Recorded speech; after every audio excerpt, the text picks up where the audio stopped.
फिर से समझे,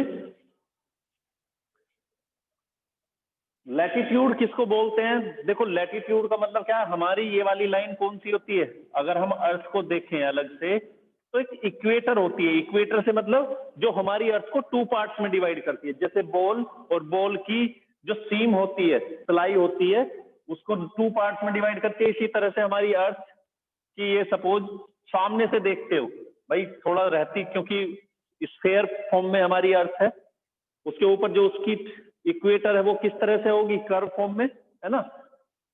सामने से अगर देखेंगे तो हमें किस तरह का दिखाई देगा, सपोज ये हमारा equator, exact straight line equator है यहाँ पे। अब लैटिट्यूड क्या होता है, मान के चलते हैं अर्थ सरफेस पर कोई पॉइंट यहाँ है, ये एक पॉइंट है, और इस पॉइंट से सेंटर को जो एक लाइन ज्वाइन करती है, it makes angle delta lambda. ये कितना एंगल मेक करती है, लैम्डा, और इसको ही क्या बोला जाता है, लैटिट्यूड। मींस ये लाइन अर्थ सरफेस के ऊपर किसी भी पॉइंट पर, किसी भी पॉइंट को हम सेंटर से ज्वाइन कराते हैं, अर्थ का सेंटर मींस उसके अंदर कहीं पर, सरफेस का कहीं भी कोई पॉइंट सेंटर को ज्वाइन करते हैं, तो जो एंगल बनाएगा दैट इज लैटिट्यूड। अब थोड़ी देर के लिए जरा समझने वाली बात है कि मैंने एक सपोज पोल के थ्रू एक लाइन, वर्टिकल लाइन हम इस तरह से इसके अंदर से निकालते हैं, इस तरह से, या ये बोल सकते हो इसकी एक्सिस, जिसके अबाउट ये रोटेट होती है। हमारी अर्थ, ये तो सबको पता है ना, अपनी एक्सिस के अबाउट रोटेट होती है। तो इस तरह से ये रोटेट होती है।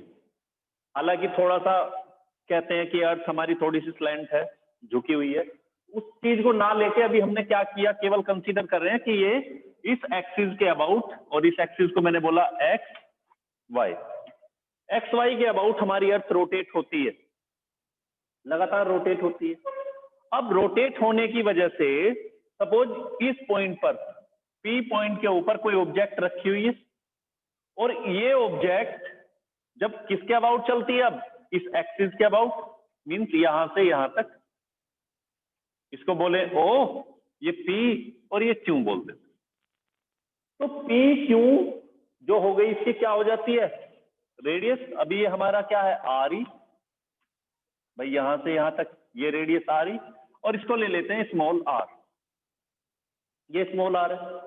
तो इस बॉडी के ऊपर आउटवर्ड डायरेक्शन में फोर्स, ये बॉडी आउटवर्ड डायरेक्शन में फोर्स एक्सपीरियंस करती है। आपने पढ़ा है कि कोई भी बॉडी जो सर्कुलर रास्ते से चलती है, सेंटर की तरफ तो एक फोर्स लगती है, साथ साथ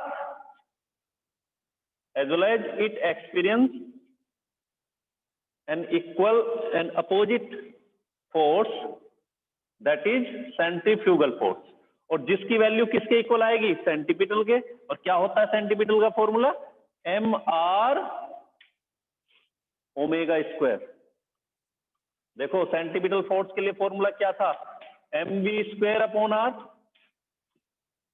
वी की जगह आर ओमेगा, तो M R omega square upon R, तो एम आर ओमेगा स्क्वायर, ये फोर्स फॉर्मूला हमने पढ़ा है। तो उसी तरह से अब जरा थोड़ी देर के लिए समझने, ये कर चुके हो बच्चों आप, ये एक्सिस एक्स वाई, इस एक्स वाई के अबाउट ये ऑब्जेक्ट इस तरह से, भाई यहाँ पे बॉडी रखी हुई है, ये इस तरह से रोटेट होगी, और रोटेट होगी तो इधर भी एक फोर्स, और सेम फोर्स आउटवर्ड डायरेक्शन में भी एक्सपीरियंस करेगी, और इस डायरेक्शन में जो फोर्स होगी that is M R omega square. इस फोर्स को कौन सी फोर्स बोलोगे, एम आर ओमेगा स्क्वायर। यहां से निकाला अभी, रेडियस आर कंसीडर की है, एम आर ओमेगा स्क्वायर, कुछ और होती तो वो वैल्यू पुट करते।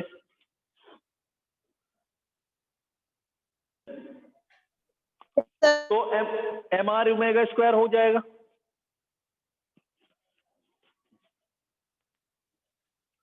लेकिन एक चीज और भी हमें समझनी है,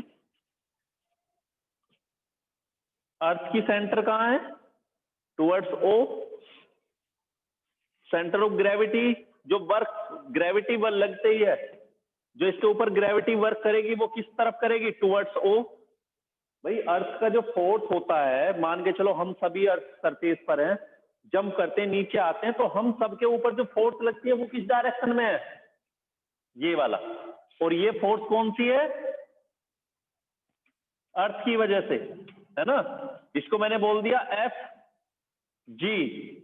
और ये कितना फोर्स है, सपोज इस यहां पे कोई बॉडी है ऑफ मास एम, ठीक है, तो टुवर्ड्स द सेंटर कितना फोर्स लगेगा, एम जी। अब कंसीडर, थोड़ा इमेजिन करो, अगर हमारी अर्थ रोटेट नहीं करती, अर्थ रोटेट करना बंद कर दे, तो ये एम जी रहेगा। लेकिन अर्थ रोटेट करती है, acceleration due to gravity G है एक्चुअल में, जिसको हम लेके चले, लेकिन अर्थ रोटेट करती है, ये जी नहीं रहता, उससे थोड़ा कम हो जाता है उसका रीजन जरा समझे।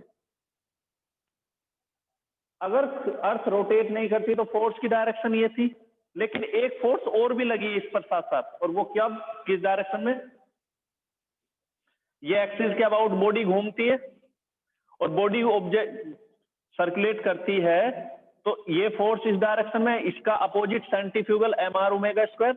अब इसको कंपोनेंट में रिजोल्व करते हैं, हमने कितना लिया, लैम्डा, तो इस लाइन को आगे बढ़ा, तो ये भी लैम्डा होगा। भाई ये मास कितना हो गया, यहाँ पे कितने ऑब्जेक्ट की मास है, कितने मास की ऑब्जेक्ट है, एम। वेट एम जी होता है वेट, और वेट से मतलब वो फोर्स जो अर्थ उसके ऊपर एग्जर्ट करती है, एम जी। एम जी की डायरेक्शन ये है, ठीक। अब इधर इस डायरेक्शन में जो एम आर ओमेगा स्क्वायर है, तो इसका एक कंपोनेंट उधर भी वर्क करेगा। फिर से समझो जरा, अर्थ ऐसे चलती है, एम आर ओमेगा स्क्वायर ऐसे, अब ये वाला एक एंगल, भाई एम जी इधर, तो एक कुछ एक्सपीरियंस इसे इधर भी होगा, एम आर ओमेगा यहाँ, तो इधर क्या हो जाएगा, इस डायरेक्शन में एम आर ओमेगा स्क्वायर, और साथ में क्या लिखते हो, कंपोनेंट में रिजोल्व करते हैं, कोस और साइन वाला, याद है। Yes sir. प्रोजेक्टाइल मोशन के थ्रू जब किया था, M R omega square cos lambda, इस डायरेक्शन में कोस लैम्डा हो जाएगा, इस डायरेक्शन में कितना हो जाएगा, कोस लैम्डा।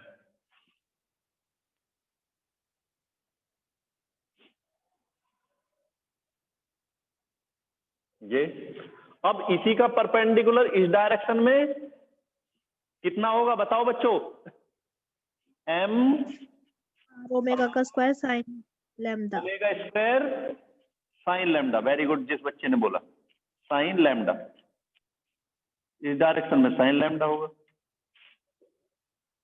तो इस कंपोनेंट से तो हमें, क्योंकि इस कंपोनेंट को तो कुछ यूज नहीं करना, क्योंकि आप सरफेस पे तो क्योंकि फ्रिक्शन लगेगा यहाँ पे, भाई आप इधर उधर नहीं जाओगे, इसके लिए फ्रिक्शन लग के रहता है, इसको तो बैलेंस इस तरह से होगा। तो हमारा जो मेन वर्क करता है वो कौन सा है, ये वाला फोर्स। अब mg से ये वाली वैल्यू लेस करोगे, देखो mg इधर, M R omega square cos lambda उधर, तो रिजल्टेंट फोर्स कितनी बनती है, जो रिजल्टेंट ग्रेविटी के थ्रू है, तो रिजल्टेंट मैंने बोल दिया mg dash. Therefore from figure, इसको बोल रहे हैं, देखो एक्चुअल में mg था, M R omega square cos lambda ये है, तो कितना बचा है, तो उसको बोल दिया mg डैश। हम अभी तक जो निकालते थे एक्सेलरेशन ड्यू टू ग्रेविटी, उसको g डैश से कंसीडर करते थे, तो g डैश, तो रिजल्टेंट जो मिलता है हमें, वो कितना मिलता है यहाँ पे, mg डैश। एक्चुअल था ये, लेकिन जो एक्सपीरियंस होता वो इतना, किसकी वजह से, वो जो बैकवर्ड है दूसरी डायरेक्शन में। From figure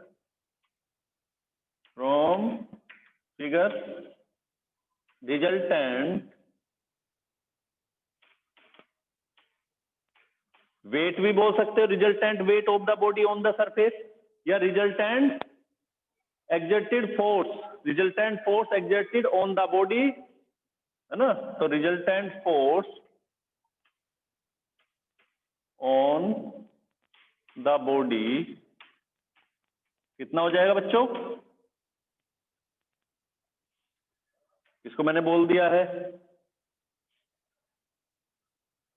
F G dash equals to F G minus centripetal force F C, इसको एफ सी बोल दें, ये वाला जो, ठीक, ये एफ सी वैल्यू पुट करो, M G dash equals to M G minus F C की जगह M R omega square cos lambda, इस तरह से ये आ गया। एम से एम सब जगह का कैंसिल हो जाएगा, क्या बचता है, G dash equals to G minus M R omega square cos lambda, एक फॉर्मूला तो ये आ जाता है, ठीक है। लेकिन इसमें प्रॉब्लम ये है आर स्मॉल है, ये वाला। अब हमें नहीं पता कि किस लैटिट्यूड पर, लैटिट्यूड का मतलब जो एंगल बनेगा, यहां भी हो सकता है उसके लिए अलग एंगल। देखो अगर हम बात करें अलग अलग के लिए, ये एक सब कंसीडर अर्थ और ये सेंटर, अगर यहाँ पे पॉइंट होता तो ये लैटिट्यूड, यहाँ पे होता तो ये, यहाँ पे ये, इक्वेटर पर कितना होगा, हाँ ये बता देता हूं, इक्वेटर पर और पोल्स पर इस लैम्डा की वैल्यू कितनी आएगी, इक्वेटर ये और पॉइंट यहीं पे होगा। इक्वेटर का मतलब क्या है भाई, जो टू पार्ट्स में डिवाइड करे इक्वेटर प्लेन, तो ये पॉइंट यहीं पे होगा, तब कितना हो जाएगा एंगल, 0, वेरी गुड, जिसने भी बोला, इक्वेटर पर 0 और पोल्स पर लैम्डा पी इक्वल्स टू 90। भाई ये सीधी लाइन ऐसे हो जाएगी, फिर पोल्स पर लैटिट्यूड कितना होगा 90 डिग्री। तो ये दोनों बातें याद रखना, खुद लिख लो इनको कहीं पे, इक्वेटर पर लैटिट्यूड 0 होता है, पोल्स पर 90, ठीक है।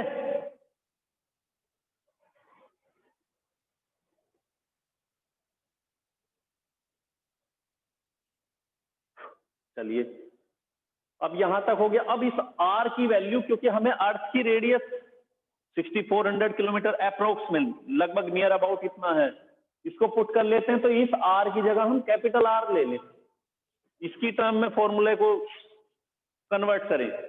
तो स्मॉल आर को कैपिटल आर में कन्वर्ट करने के लिए क्या करें, देखो जरा, ये लैम्डा है, ये भी कितना हो जाएगा लैम्डा, क्लियर। और परपेंडिकुलर, हमें हमारे पास पता क्या क्या है, हमें बेस चाहिए भाई, ये परपेंडिकुलर ये बेस, और बेस के लिए कौन सा ट्रिग्नोमेट्री रेशो यूज करते हैं, कोस, है ना। From figure O P Q in right angle triangle O P Q cos lambda equals to क्या हो जाएगा, कोस लैम्डा परपेंडिकुलर ये बेस वो है आर अपॉन आर ई, और हमें चाहिए क्या स्मॉल आर, तो R equals to R E cos lambda, इस फॉर्मूले में पुट कर लें इस आर की जगह, तो क्या आ जाएगा, therefore G dash equals to G minus M,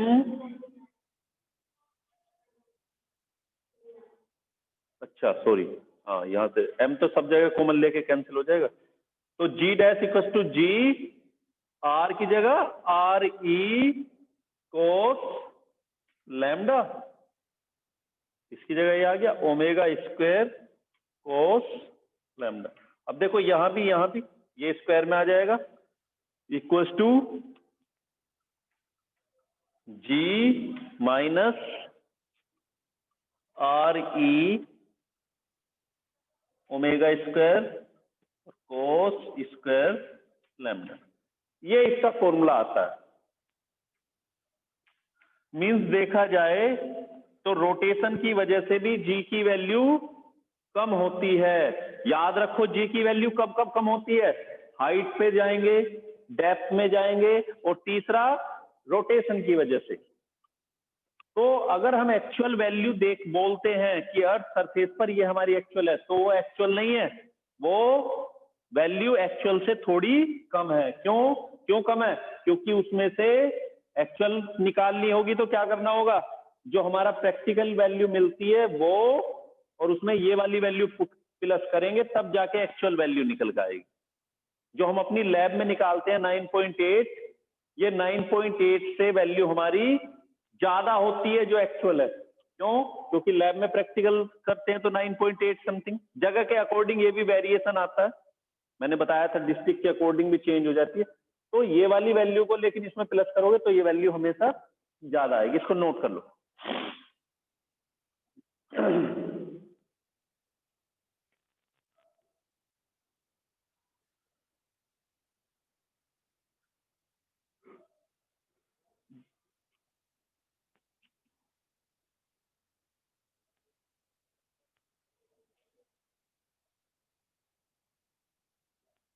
next topic,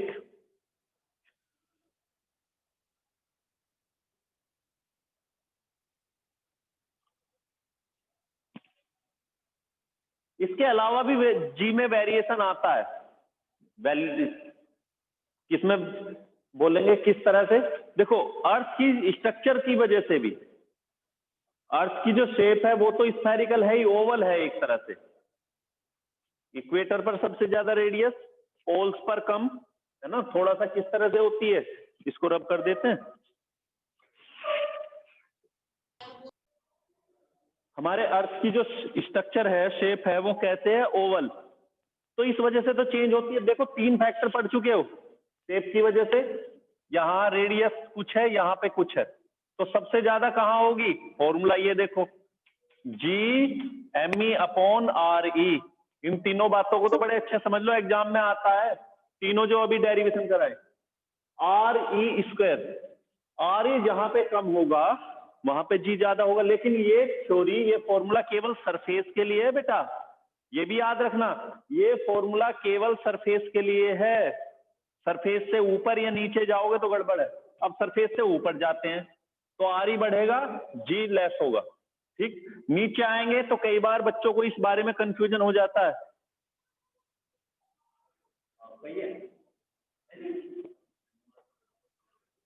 इसमें कई बार कंफ्यूजन हो जाता है कि RE अगर सरफेस से ऊपर जाते हैं तो इंक्रीज होता है, G डिक्रीज होता है। लेकिन सरफेस से जब नीचे जाएंगे तो RE की वैल्यू कम होगी, तो ये इंक्रीज होना चाहिए। लेकिन इसमें दूसरा फैक्टर मैं बता चुका हूं, मास वाला भी इफेक्ट होता है, क्योंकि मास भी फॉर्मूले में है ऑफ द बॉडी। अर्थ का मास भी इन्वॉल्व है, या उस बॉडी का जो ग्रेविटी वर्क, जो ग्रेविटेशनल फोर्स लगाएगी। तो होता क्या है, जब हम डेप्थ में जाते हैं तो मास ME नहीं रहता, उससे कम हो जाता है, और ये कम होगा तो ये भी कम होगा। ये बात बता चुका हूं ऑलरेडी। तीसरा था रोटेशन, जो भी कराया। इसके अलावा जो साइज है हमारी अर्थ की, देखो अगर बात करें हम अपने जगह पे जहां पे हैं तो यहाँ पे G की वैल्यू ज्यादा होगी। लेकिन बात करें कहाँ की, हम रहेंगे भी सरफेस पे, लेकिन उसके बावजूद भी G कम होता है। और किसकी बात करें? हिल्स की, पहाड़ों पे बात करें, हिमालय पर्वत पे बात करें। हिमालय पर्वत की तो हाइट देखो पूरी दुनिया में सबसे ऊपर है ना। तो वहां पे तो G ऑटोमेटिक कम हो जाएगा। बोले सर हाइट, मैं हाइट की बात की, अभी जो फॉर्मूला कराया था तुम्हें, सरफेस से बाहर जाने पर मास तो वहां भी है, लेकिन हाइट क्योंकि वहां पे ज्यादा हो जाती है, रेडियस ज्यादा बनेगी, इसलिए वहां भी G की वैल्यू कम हो जाएगी। इसके अलावा तुमने देखा होगा एक ही जगह है लेकिन वेरिएशन है। क्यों? अर्थ की स्ट्रक्चर इस तरह से देखा होगा ना, हिल्स वाला जो फैक्टर है, तो ये भी रीजन हो सकता है ना। तो ये सारी चीजों की वजह से G की वैल्यू चेंज होती है। अब इसके लिए ग्राफ आता है। ग्राफ किस किस के लिए? इस फॉर्मूले के अकॉर्डिंग। तो डेप्थ और हाइट के अकॉर्डिंग जब हम ग्राफ को बनाएंगे तो किस तरह से बनेगा वो जरा समझो, क्योंकि ग्राफ भी पूछ लिया जाता है। तो हमारा जो ग्राफ होगा बच्चों वो इस तरह से, अगर हम इसको रेडियस लें, इसको एक्सेलरेशन ड्यू टू ग्रेविटी के अकॉर्डिंग शो करें, तो ये किस तरह से आएगा। तो देखो इस तरह से इसको देखते हैं। ये वाला जो हमारा है, इसको यहां तक ले लें RE। RE का मतलब कि यहां से G की वैल्यू कम होती है। जब हम अर्थ के अंदर से ये सेंटर है, मान के चलो हम यहां से चलते हैं सेंटर से, तो जी बढ़ता है, या अभी बताया था फॉर्मूला, हम सेंटर से चलेंगे यहां से, तो सेंटर से चलने पर जी बढ़ता है, सरफेस तक बढ़ेगा, लेकिन सरफेस से ऊपर जैसे ही जाएंगे फिर से जी कम होगा। तो उसी तरह से ये है, ये मान लो सेंटर 0 है, आर ई रेडियस तक वैल्यू इंक्रीज होती है, उसके बाद डिक्रीज होती है, ठीक है। तो ये भी ग्राफ कई बार पूछ लिया जाता है, तो इसे भी कर लो। और यहाँ पे जो एक्चुअल वैल्यू है वो जी है ना, ये जी है, और इसके बाद फिर कम ज्यादा रहेगी। तो इसको भी नोट कर लेना बच्चों, बाकी हम कल करेंगे। आज की क्लास यहीं पे बंद करते हैं। चुप, वही मुझे इसे करने को चुप। आज की क्लास को यहीं पे बंद करते हैं, जल्दी से नोट कर लो।